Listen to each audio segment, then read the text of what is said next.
محمد صلی اللہ علیہ وآلہ وسلم سورج کے ڈھلنے سے رات کے اندھیرے تک ظہر، عصر، مغرب، عشاء کی نمازیں اور صبح کو قرآن پڑھا کرو، کیونکہ صبح کے وقت قرآن کا پڑھنا فرشتوں کی حاضری کا موقع ہوتا ہے، اور بعض حصہ شب میں بیدار ہوا کرو اور تہجد کی نماز پڑھا کرو، یہ شب خیزی تمہارے لیے ایک اضافی عمل ہے۔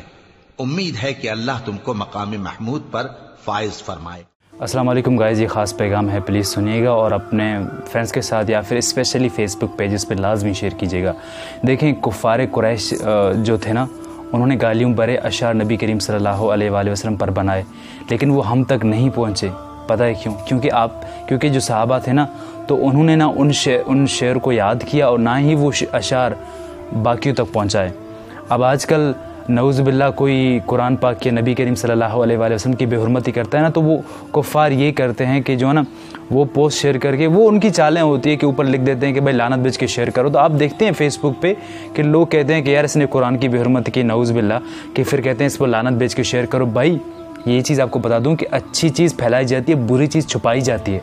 تو خدا را آپ لوگوں سے ہاتھ جوڑتا ہوں کہ ایسی چیزیں آگے نہ شیئر کریں، ان کو چھپائیں۔ ایون اگر ایسا بندہ شیئر کرے تو اس کو بلاک کر دو، انفرینڈ کر دو۔ Thank you so much. Golden plover ایک ایسا پرندہ ہے جو اپنی ہجرت کی وجہ سے مشہور ہے۔ یہ ہر سال امریکی ریاست الاسکا سے ہوائی جزیرے تک 4000 کلومیٹر کی مسافت 88 گھنٹوں میں بغیر رکے طے کرتا ہے۔ رستے میں کوئی جزیرہ نہیں آتا۔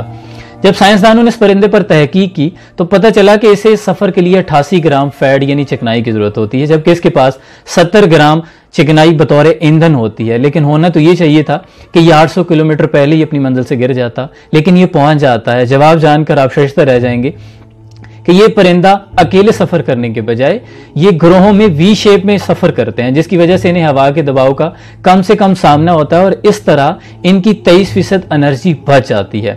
6 سے 7 گرام چکنائی ان کی ریزرو رہتی ہے، جو یہ ہوا کے مخالف ہونے پر استعمال کرتے ہیں۔ سوال یہ پیدا ہوتا ہے کہ ایک ننھے سے پرندے کے ذہن میں یہ کیسے آیا کہ اسے سفر کے لیے اتنی چکنائی درکار ہے اور وی شیپ میں سفر کرنا ہے؟ اس صورت میں ہم اپنی منزل پر پہنچ جائیں گے۔ کوئی تو ہے جو یہ نظام ہے۔ ایک دیہاتی نے بارگاہ رسالت عزت مآب حضور اکرم صلی اللہ علیہ وآلہ وسلم میں انگوروں کی ایک رکابی پیش کی۔ حضور نے رکابی لی اور انگور تناول کرنا شروع کیے۔ حضور نے پہلا دانہ تناول فرمایا، مسکرا دیے۔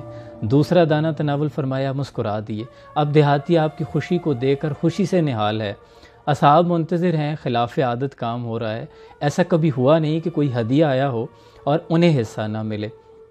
میرے ماں باپ قربان جائیں، حضور اکرم صلی اللہ علیہ وآلہ وسلم نے ایک ایک کر کے سارے انگور تناول فرمائے مسکراتے ہوئے۔ اب وہ دیہاتی خالی رکابی لے کر جھومتے ہوئے خوشی سے چل دیا۔ اصحاب سے رہا نہیں گیا، عرض کی کہ یا رسول اللہ، آپ نے انگوروں میں سے ہمیں حصہ نہیں دیا۔ تو میرے مصطفیٰ کریم آقا نے فرمایا، تم نے اس دیہاتی کی خوشی دیکھی؟ جب میں نے پہلا انگور کا دانہ کھایا تو وہ کھٹا تھا۔ میرے دل میں خیال آیا کہ تم لوگوں کے چہرے پر کوئی ایسی علامت ظاہر نہ ہو جائے جس سے اس کی خوشی ختم ہو جائے۔ سبحان اللہ۔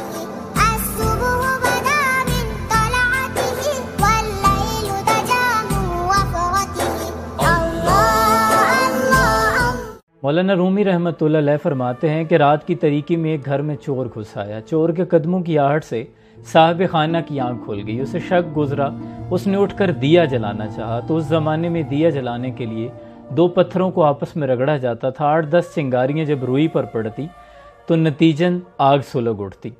تو چور کو علم ہو گیا کہ صاحب خانہ اب کیا کرنا چاہتا ہے۔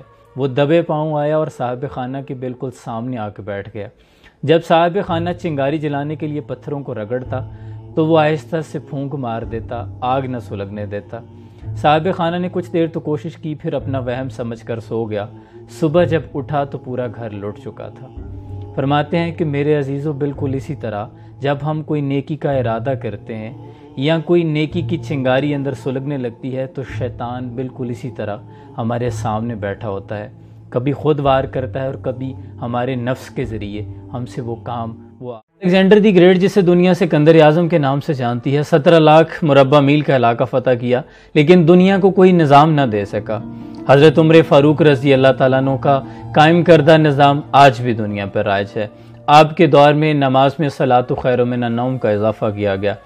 آپ کے عہد میں باقاعدہ نماز تراویح کا سلسلے کا آغاز ہوا، سن ہجری کا آپ نے آغاز کیا، جیل کا تصور دیا، شراب نوشی کی سزا مقرر کی، مکمل عدالتی نظام دیا، مؤذنوں کی تنخواہیں مقرر کی، مساجد میں روشنی کا بندوبست کیا، آبپاشی کا نظام دیا، فوج کی چھاونیاں بنائی، فوج کو باقاعدہ ایک محکمہ بنایا، اور آپ کے دور میں پہلی مرتبہ دنیا میں بیواؤں، دودھ پیتے بچوں، معذوروں، بے آسراؤں کے وظائف مقرر کیے گئے، اور پہلی مرتبہ اعلیٰ عہدیداران کی اکاؤنٹیبلٹی کی گئی۔